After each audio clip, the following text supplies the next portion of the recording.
June 4th, 2016, Lapeer, Michigan. The Mecum Auctions Gone Farmin sale had been running for hours when a Prairie Gold machine rolled into the auction lot and the crowd went quiet. Collectors who had flown in from 12 states recognized it instantly. What they were looking at was a 1938 Minneapolis-Moline UDLX Comfortractor, one of fewer than 150 ever produced, the first enclosed cab farm tractor in production history. It had just opened at $50,000. The bidding was over in 4 minutes. When the hammer came down, yet the number on the board was $200,000. The man who had purchased that machine for what his neighbors called scrapyard money stood near the back of the crowd with his eyes fixed on the board. The number on that board was not just a sale price. It was a verdict. 22 years before that auction, a machine in worse condition had been hauled out of a collapsed cattle shed in eastern Montana while the ranching community watched and shook their heads. The buyer had paid $8,500 for a tractor that didn't run, had 2 cracked glass panels, a collapsed interior headliner, and paint so far gone it looked more gray than gold. His neighbors called it money thrown away. They told him he was chasing something nobody wanted. They were wrong by $191,500, and by more than 7 decades of collective underestimation of what Minneapolis-Moline had built. The story of the Minneapolis-Moline UDLX Comfortractor is not really about one tractor. It is about an industry that built something a generation ahead of its time, watched that thing fail commercially, and then spent the following decades slowly realizing what it had done. When Minneapolis-Moline unveiled the UDLX to a crowd of approximately 12,000 farmers in 1938, the reaction was not admiration. It was sticker shock, followed by silence on the order books. The machine scattered across barns and sheds from Montana to Indiana, and then, one by one, people started looking for it again. If you want to see how a tractor that its own era rejected became the most valuable farm machine ever sold at a Mecum Gone Farmin auction, here is what I ask. See that subscribe button? It is our exchange, your way of saying this story reached you. Hit subscribe if this resonated, drop a like if it moved you, and tell us in the comments what you know about the Minneapolis-Moline UDLX or any barn find you have ever pulled back from the edge. It helps us share more stories like this. Back to the UDLX. But to understand how this happened, we have to go back. The year was 1929. 3 agricultural machinery companies, Minneapolis Steel and Machinery, Minneapolis Threshing Machine Company, and Moline Implement Company, merged to form Minneapolis-Moline Power Implement Company, headquartered in Minneapolis, with manufacturing on Lake Street at Hiawatha Avenue. The merger created one of the most technically capable farm machinery producers in the American Midwest. Minneapolis-Moline was the first company to produce a tractor with a self-starter, the first to use liquefied petroleum gas as tractor fuel, and the first to build an articulated 4-wheel drive machine. And their reputation for innovation was earned, and in 1938 they were about to attempt something no tractor manufacturer had ever done. The machine they built was the UDLX, the U Deluxe, marketed as the Comfortractor. It was built on the proven Minneapolis-Moline Model U Series platform, the company's top-of-the-line 4-plow tractor. The heart of the machine was an overhead valve, 4-cylinder, 283.7 cubic inch gasoline engine producing 41.5 belt horsepower and 37.8 drawbar horsepower at 1,275 revolutions per minute. The transmission was a 5-speed synchronized manual unit, automotive-style gear changes, smooth and deliberate. At 6,400 pounds, the UDLX was a substantial tractor. What made it extraordinary was the cab. Every window was safety glass. The rear door provided entry and exit. There was an upholstered passenger seat that folded against the right wall when not in use. The dashboard carried a speedometer, an ammeter, an oil pressure gauge, and a clock. Windshield wipers were vacuum-driven. The heater worked. There was a factory-installed radio, a cigarette lighter, a sun visor, a dome light, a rear-view mirror. In 1938, that vision cost $2,155, and almost nobody was willing to pay it. The price was the problem. In 1938, a comparable open-platform Minneapolis-Moline Model U cost approximately $1,000. The UDLX asked for more than twice that at a moment when American farm families were still navigating the economic wreckage of the Great Depression. An upholstered seat and a radio were not return on investment. They were luxuries. And farmers making decisions about $2,155 in 1938 were not buying luxuries. The orders were sparse from the first day the machine was available. They never recovered. Minneapolis-Moline produced between 125 and 150 UDLX tractors between 1938 and 1941. Many were returned to the factory unsold, and others sat on dealer lots for months. The buyers who did take delivery were almost never ordinary farmers. They were custom threshermen who could move between job sites at nearly 40 miles per hour, towing threshing equipment behind them. By 1941, production had stopped without ever finding its intended market. The Comfortractor dispersed across the rural Midwest and northern plains into cattle sheds, back corners of hay barns, and overgrown machine lots, where most of them would spend the following decades largely unknown. And the one that would eventually sell for $200,000 spent decades in eastern Montana, sitting inside a collapsed cattle shed on a ranch outside Ritchie.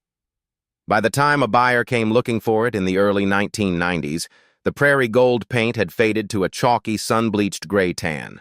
The chrome bumper was pitted and matte. 2 cab glass panels were cracked. The headliner had collapsed against the dashboard. The 5-speed transmission was seized. The engine had not turned over in years. The buyer offered $8,500. The ranching family took the money. And the UDLX was loaded onto a flatbed and pointed east toward Minnesota. The machine arrived at a restoration shop in Fergus Falls, Minnesota in the spring of 1993. The first order of business was documentation. Nothing was disassembled before every component had been photographed from every angle. Every wire was traced. Every part was cataloged and tagged. The original Schebler updraft carburetor was in place. The dashboard instruments were present, their glass faces yellowed but intact. The cigarette lighter was there. The radio housing remained mounted. The heater core was cracked beyond repair. The headliner fabric, once beige, had become a uniform gray from decades of trapped dust and humidity. The engine came out in the winter of 1993. The cylinder head was pulled. The valves were worn but not scored. Salvageable. The block was bored 0.020 inches over standard and fitted with new cast-iron pistons. The crankshaft was sent to a machine shop in Alexandria, Minnesota, ground undersize, and returned with new main and rod bearings installed throughout. When the engine was started for the first time after rebuilding, it idled at just over 500 revolutions per minute, found its rhythm, and ran steady. The exhaust note from the 4-cylinder was low and even. The core of what Minneapolis-Moline had built in 1938 was still there. The 5-speed synchronized transmission required complete disassembly. Worn synchronizer rings were replaced. A cracked shift fork was replaced with a precision-machined unit sourced from a donor tractor. Minneapolis-Moline's Prairie Gold, the company's distinctive warm yellow, was matched from original factory color codes. Nothing was rushed. There was no deadline. The cab interior required a different kind of patience. An automotive trim shop was contracted for the upholstery. The dome light was rewired using correct gauge wire. The vacuum-driven windshield wipers were rebuilt with original specification rubber blades and polished aluminum arms. The radio took nearly 4 years to source. Parts arrived from Iowa, from Indiana, from Illinois. One correct period component arrived from a private Minneapolis-Moline collector in Saskatchewan, Canada, who had dismantled a second UDLX cab and held the components for exactly this kind of exchange. By late 1998, the UDLX was complete. The first drive was on a September morning, down the county road outside the shop, through the flat farmland of Otter Tail County, past windbreaks of cottonwood and spruce at approximately 35 miles per hour. The AM radio pulled in a clear station out of Fargo. The heater worked. The wipers swept clean arcs across both panels of safety glass. The restoration had taken 5 years and cost approximately $40,000. The community in eastern Montana that had watched it leave on a flatbed had largely stopped laughing by then. The UDLX went on the show circuit through the late 1990s and into the early 2000s. The response was immediate. People stopped walking when the Prairie Gold cab appeared. At the Minnesota State Fair in 2001, the machine drew a sustained crowd large enough that event staff had to manage foot traffic around the display. In 2011, an unrestored 2-owner UDLX sold at a farm auction near Grenora, North Dakota, for $78,000. That number moved through the collector community fast. If a rough, unrestored example brought $78,000, a frame-off restoration with documented provenance could bring significantly more. The consignment call from the Mecum Farmin team came in 2015. They were assembling the Charles Schneider collection for auction in Lapeer, Michigan, the world's largest private collection of orchard, grove, and vineyard tractors, anchored by over 100 machines. The pre-sale estimate was $120,000 to $160,000. The consignment papers were signed. On June 4, 2016, the machine was transported to the Charles Schneider estate on Hadley Road in Lapeer, Michigan. It rolled onto the auction block under a clear, early summer Michigan sky, with its prairie gold paint holding the light with the same quiet authority it had held in a Montana cattle shed 30 years before. Bidding opened at $50,000 and climbed without hesitation. The room narrowed to 3 active bidders inside 2 minutes. At $175,000, only 2 remained.